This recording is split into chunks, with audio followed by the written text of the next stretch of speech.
bien-aimé, je veux parler de la discipline de la prière. Je ne veux pas parler tout court de la prière, mais je veux parler de la prière qui finit par devenir une discipline dans notre vie. L'une des choses qui peut nous motiver, bien-aimés de Dieu, à aller chercher la présence de Dieu, à aller prier, c'est l'urgence.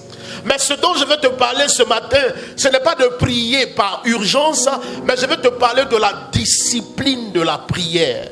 Lorsque la prière commence à devenir une discipline dans notre vie, lorsque la prière commence à devenir un style de vie dans notre vie, on peut aussi prier par inspiration.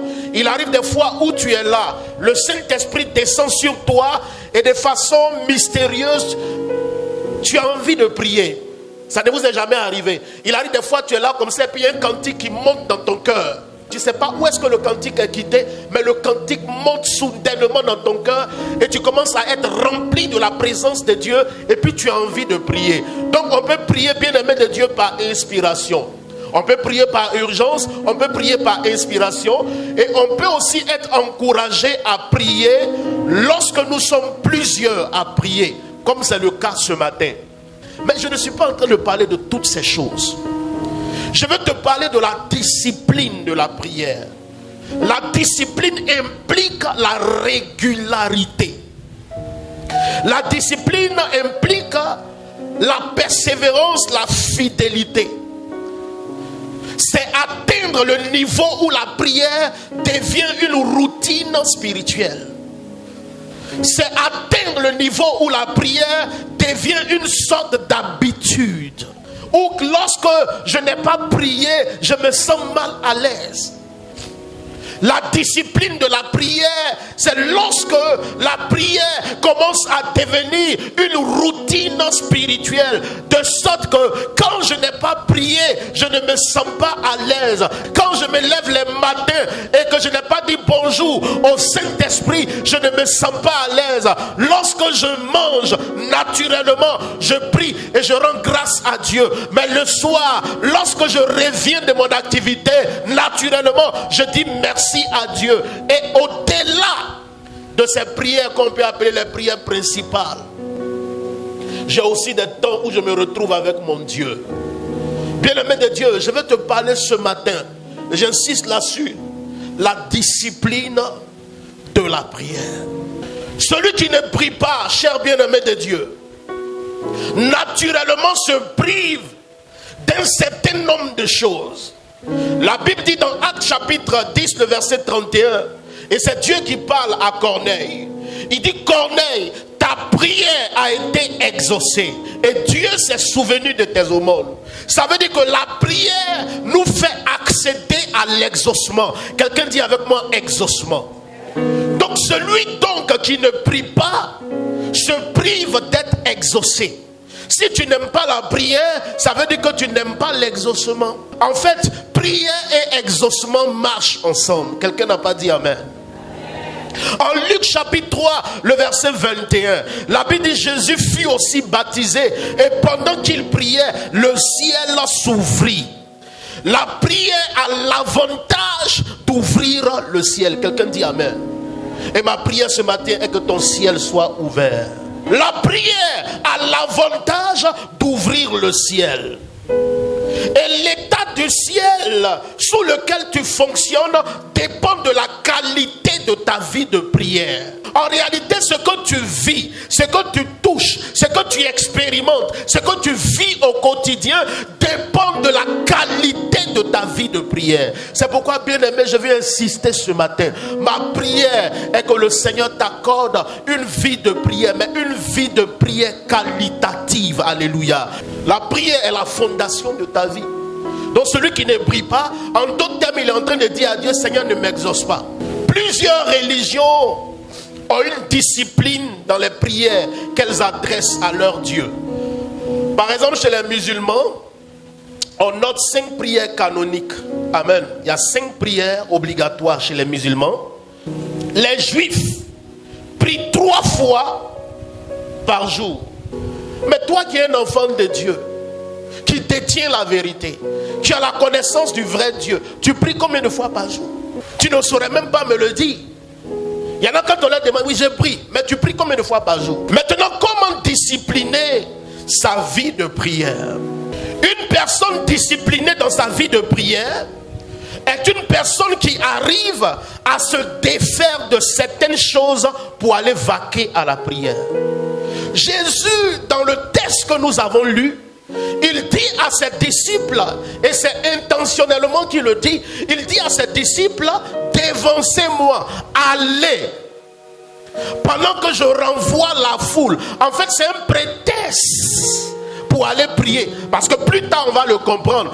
Une fois qu'il a renvoyé la foule et que les disciples sont partis, il n'a plus personne pour pouvoir, n'est-ce pas, être un obstacle à ce moment d'intimité avec le Père. Et la Bible dit, il va aller monter à la montagne et prier. Donc ça veut dire quoi? Une personne disciplinée dans sa vie de prière est une personne qui arrive à se défaire de certaines choses pour vaquer à la prière. Quelqu'un qui dit, je suis tellement occupé que je n'arrive pas à prier. Ok, il n'y a pas de problème. Gloire à Dieu, on t'acclame. Le jour où tu vas lire l'heure là, c'est pas quelqu'un qui va te dire de prier. Je suis en train de te dire, une personne disciplinée dans sa vie de prière est une personne qui arrive à se défaire de certaines choses pour vaquer à la prière. Je vais vous donner quelques versets. En Matthieu chapitre 14 que nous avons lu, on voit Jésus renvoyer la foule pour prier. Nous voyons aussi en Marc chapitre 1, 35 à 36, Jésus quitte ses disciples pour aller prier dans un lieu désertique. En Matthieu 26, 39, Jésus se sépare de Pierre, Jean et Jacques. Il s'avance pour aller prier. Frères, sœurs, si tu veux avoir une discipline dans la prière, tu dois apprendre à te défaire de certaines choses pour trouver le temps devant la présence du Seigneur. Comment ça se fait qu'on peut passer facilement 3 heures devant les écrans de la télévision, on n'arrive même pas à faire 15 minutes dans la présence de Dieu? Si nous voulons avoir une vie de prière disciplinée, on doit faire la différence entre les choses utiles et les choses futiles. Bon, tu te promènes, mais si tu prenais peut-être ce temps-là pour prier, beaucoup de choses allaient changer dans ta vie. Si tu attends qu'on mette une onction spéciale sur toi, tu ne pourras jamais. Tant que toi-même tu ne prends pas la décision de dire, ça là, ce n'est pas important pour moi, ça c'est pas utile. La Bible dit quoi? Tout est permis, mais tout n'est pas utile. Ça c'est pas utile. Je peux regarder la télévision 30 minutes, après je vais prier. Mais je ne vais pas me permettre de regarder la télévision jusqu'à 23h, jusqu'à minuit. Après minuit, tu es fatigué. Dès qu'on dit qu'on va prier, tu commences à ronfler. Quand on a fini de prier, tes yeux sont clean. Donc comprends que l'ennemi n'a pas intérêt à ce que tu aies une vie de prière soutenue. L'ennemi sait que si tu te lèves dans la prière, tu peux changer beaucoup de choses. Mais le problème, c'est que lorsqu'on parle de la prière, il y a comme un poids, une pesanteur qui vient sur toi. Et ma prière ce matin est que tu sois conscient de ces choses et que le Seigneur t'aide à te réveiller de ton sommeil. Deuxième chose, comment discipliner sa vie de prière? La Bible nous apprend dans Matthieu chapitre 26, 41 et dans 1 Corinthiens chapitre 7, la Bible nous dit que si tu planifies tout dans ta vie et que tu ne planifies pas la prière, tu es en danger. Peut-être qu'en ce moment ça va, mais l'ennemi va te prendre à l'improviste. Parce que tu ne peux pas ne pas avoir une vie de prière et marcher, fonctionner sereinement. Ce n'est pas possible. Si tout va bien présentement, c'est que l'ennemi te laisse. Tu n'as pas encore la taille qu'il souhaite. Tu n'as pas encore la grosseur qu'il souhaite. Mais quand tu vas commencer à monter, il va te surprendre à l'improviste. C'est pourquoi on ne prie pas quand il y a urgence.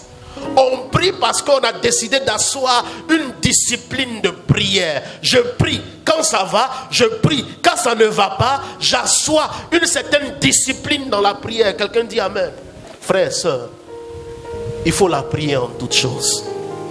De la même manière qu'on planifie notre avenir, on doit planifier la prière. Tu dois faire un programme de prière que tu dois suivre. Je vais faire quelques remarques et puis on va commencer à prier. Je vais en faire 3. La première remarque, écoutez-moi attentivement. La Bible dit, Jésus dit aux 12 de le dévancer. Donc le premier groupe est composé de combien de personnes? 12 personnes, 12 disciples, et ils sont allés sans prier. Vous êtes d'accord avec moi?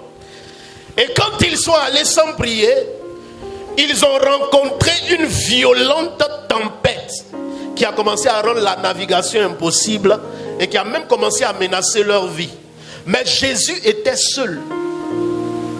Mais il n'a rencontré quoi? Aucun obstacle. Pourquoi? Parce que lui, il a prié. Donc ça veut dire que seule la prière peut nous rendre efficaces au-delà même des soutiens humains. Seule la prière peut te rendre efficace. Alléluia. La deuxième chose, les 12 disciples avaient le meilleur moyen de locomotion. Et c'était quoi? C'était une barque. Mais Jésus avait quoi? Il n'avait que ses pieds pour traverser. Mais lui, il a traversé en toute sécurité. Mais eux, leur navigation a été perturbée par les vents. Ça veut dire quoi? Les moyens ne garantissent pas la réussite d'un projet s'il n'y a pas la prière. Tu peux avoir les moyens, tu peux avoir la technicité, tu peux avoir les hommes, tu peux avoir les moyens matériels. Mais si ce n'est pas soutenu par la prière, ton projet peut être voué à l'échec. Dernière remarque. Les disciples ont dévancé Jésus dans la traversée de la mer. Mais il les a rattrapés. Pourtant, eux, ils avaient dévancé. Donc, ils devaient être les premiers à arriver à la berge. Mais Jésus qui a pris du temps pour prier, on ne sait pas combien de temps il a pris pour prier. Peut-être 1 heure, on ne sait pas. Mais il a pris du temps pour chercher la face de Dieu. Mais on se rend à l'évidence qu'il a fini par les rattraper. Ça veut dire que la prière est un accélérateur spirituel. La prière peut corriger tous les retards de votre vie. Alléluia. Maintenant, à partir du verset 32, la Bible nous dit quoi? Lorsque Jésus et Pierre montent dans la barque, le vent cesse aussitôt. Ça veut dire que la prière nous donne de l'autorité sur tous les vents de la vie, sur tous les vents contraires de la vie, sur tous les problèmes de la vie. Alléluia. C'est pourquoi, frères et sœurs, il te faut prier. Frères et sœurs, il faut que tu te lèves dans la prière. Parce que lorsque tu te lèves dans la prière, Dieu aussi se lève pour ta situation. Que Dieu vous bénisse et que sa grâce et sa faveur soient sur vous au nom puissant de Jésus.